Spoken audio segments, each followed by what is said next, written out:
Permisi,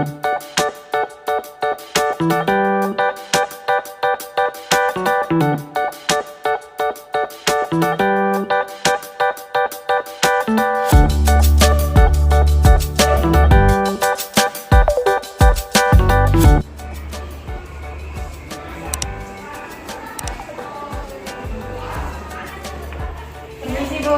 Iya, masuk. Duduk. Duduk aja dengan nyaman ya kita. Ada yang bisa saya bantu? Saya ingin Sebelumnya kita di sini akan melaksanakan kegiatan konseling selama 30 menit ke depan.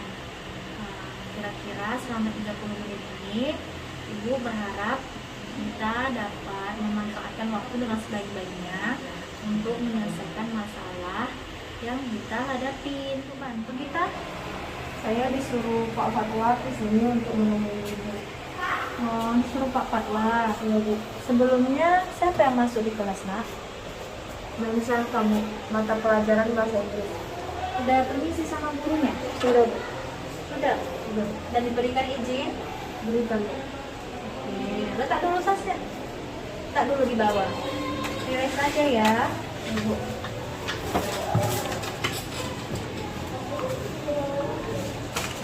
Emangnya kamu ada masalah apa? Saya tidak mengikuti mata pelajaran Pak Fatwa, Bu. Sebelumnya udah pernah mengikuti proses konseling? Belum, Bu. Oh, belum. Baru sekali? Iya, Bu. Jadi kok tegang kali, gak usah takut. Relax aja, santai aja ya. Sebelumnya Ibu jelaskan dulu, konseling individu itu adalah proses kegiatan di mana kita bertatapan secara langsung untuk menyelesaikan masalah yang kamu hadapi agar kamu dapat berkembang secara optimal. Tetapi itu bukan Ibu yang menyelesaikan, kamu yang menyelesaikan, sedangkan Ibu hanya mengarahkan. Oke, sebelumnya di kegiatan konseling ini ada asas kerahasiaan, asas keterbukaan, di mana asas kerahasiaan itu kamu tidak perlu khawatir bahwasanya kegiatan yang kita laksanakan ini cuma kamu dan Ibu yang tahu, tidak ada lagi yang lain. Dan asas keterbukaan itu di mana kamu menceritakan apa permasalahanmu dengan sejujur-jujurnya, nggak boleh ada yang ditutupi. Jadi kita bisa menyelesaikan masalah yang kamu hadapi dengan baik. Apa kamu sudah siap? Siap, Bu. Siap tapi kok siap, Bu? Senyum aja, nggak Ibu makan. Apa kamu sudah siap? Siap, Bu. Apa masalah yang sedang kamu hadapi sekarang? Ini, Bu. Saya tidak mengikuti mata pelajaran Pak Fatwa. Karena selama daring saya tidak pernah mengerjakan tugas-tugas dari Pak Fatwa. Terus? Karena tidak mengerjakan tugas-tugasnya, makanya kamu tidak hadir ke sekolah pas waktu pelajaran Bapak itu. Iya, Bu, sebenarnya saya takut karena dari awal saya tidak ada mengerjakan mata pelajaran Bapak itu. Tapi selama mengikuti daring, kamu juga tidak mengerjakan tugas-tugasnya.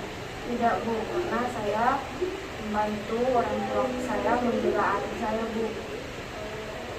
Saya lihat dulu absensi kamu. Iya. Kenapa saya lihat di absensi kamu setiap hari Senin kamu tidak masuk ke sekolah? Apakah memang setiap hari Senin itu pelajaran Pak Fatwa? Iya, Bu. Bagaimana dengan guru yang lain? Guru yang lain saya mengerjakan, Bu. Saya datang. Cuman kalau Pak Fatwa, karena saya tidak mengerjakan tugas-tugas dari Bapak itu, saya takut untuk masuk ke pelajaran Bapak itu, Bu. Tadi saya dengar kamu bilang dari mulai daring kamu tidak mengerjakan tugas yang diberikan, ya kan? Emangnya faktor apa yang membuat kamu tidak mengerjakan tugas-tugasnya selama daring? Apa faktornya? Saya tidak sempat mengerjakan itu karena jaga adik, Bu. Pernah jaga adik? Bantu orang tua. Satu jaga adik, satu bantu orang tua. Emang adik kamu ada berapa? Satu. Emang kamu bantu orang tua, emang orang tuamu kerjanya apa? Kerja apa? Orang tua kita kerja di pajak, Bu. Biasanya ada dibawa. Cuman karena kita takut masuk ke pelajaran Pak Fatwa, jadi kita yang jaga adik, Bu. Berarti alasan kamu apa dong sama orang tua makanya kamu tidak masuk? Kita bilang pelajaran hari Senin itu diroket ke nomor 2, Bu. Dan orang tua kamu percaya? Percaya. Biasanya orang tuamu pulang dari pajak jam berapa? Sore, Bu. Jam 6. Jam 6 sore. Berangkatnya Jam subuh, Bu. subuh, kira-kira jam berapa?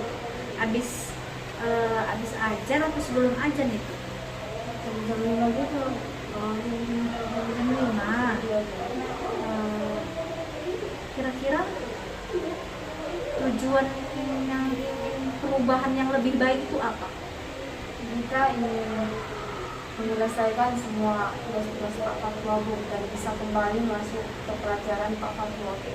Bagus, pengen masuk ke pelajaran Pak Fatwa, menyelesaikan tugas.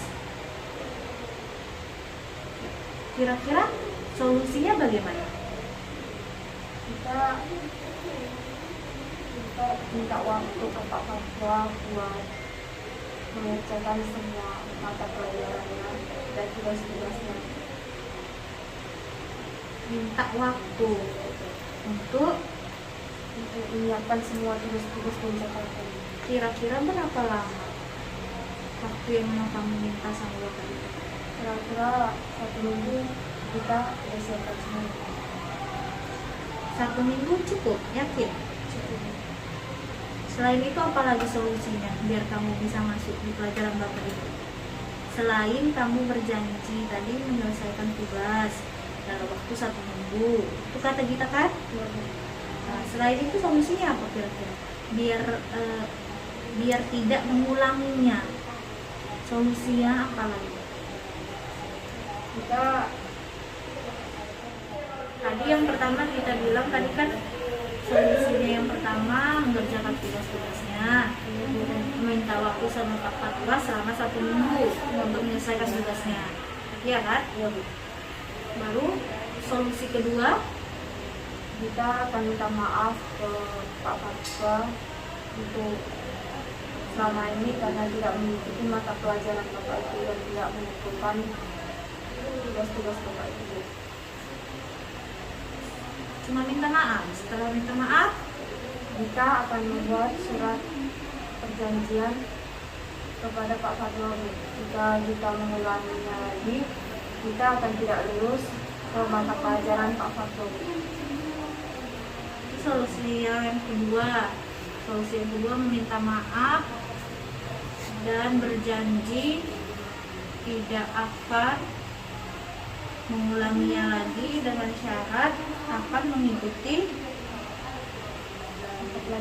mata pelajaran Pak Fatwa. Jika terulang kembali, Kita tidak akan lulus dalam pelajaran Pak Fatwa. tidak akan lulus mata pelajaran Pak Fatwa. Kamu yakin dengan apa yang kamu sampaikan? Betul. Itu yang kedua. Kira-kira yang ketiga solusinya ada atau tidak? Selain mengerjakan tugas dengan waktu seminggu, yang kedua meminta maaf, yang ketiga ada lagi nggak? Cuma situ aja. Kira-kira kalau dari dua solusi yang kamu sampaikan tadi, Pak Fatwa mau nggak memberi izin kamu masuk?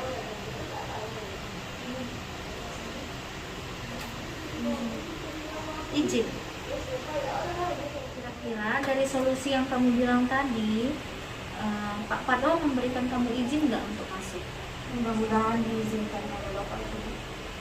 Mudah-mudahan diizinkan.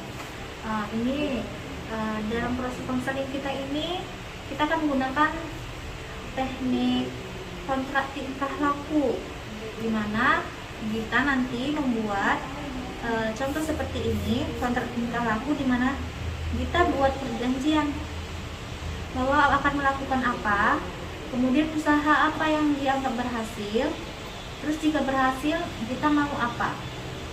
Nanti kegiatan kita di kontrak tingkah laku ini kita ibu pantau selama 1 bulan. 1 bulan ibu lihat bagaimana, apakah kebiasaan membolos pelajaran produktif di jamnya Pak Patwa sudah berubah atau tidak. Apakah kita bersedia menuliskan kontrak tingkah lakunya? Sudah. Nah, tulis dulu. Contoh seperti ini ya kita. Oke, di sini kamu sudah menuliskan kontrak tingkah laku yang kita sepakati selama 2 minggu ke depan. Nah, di mana nanti ibu akan memantau kontrak tingkah laku ini sudah kamu kerjakan atau belum. Oke. Kira-kira bagaimana perasaanmu setelah mengikuti konseling ini?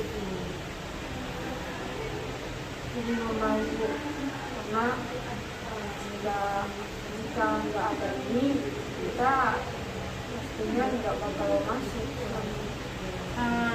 Udah rileks, udah tenang, udah nggak ada lagi yang dipikirkan. Jadi apa yang didapat dari proses konseling ini?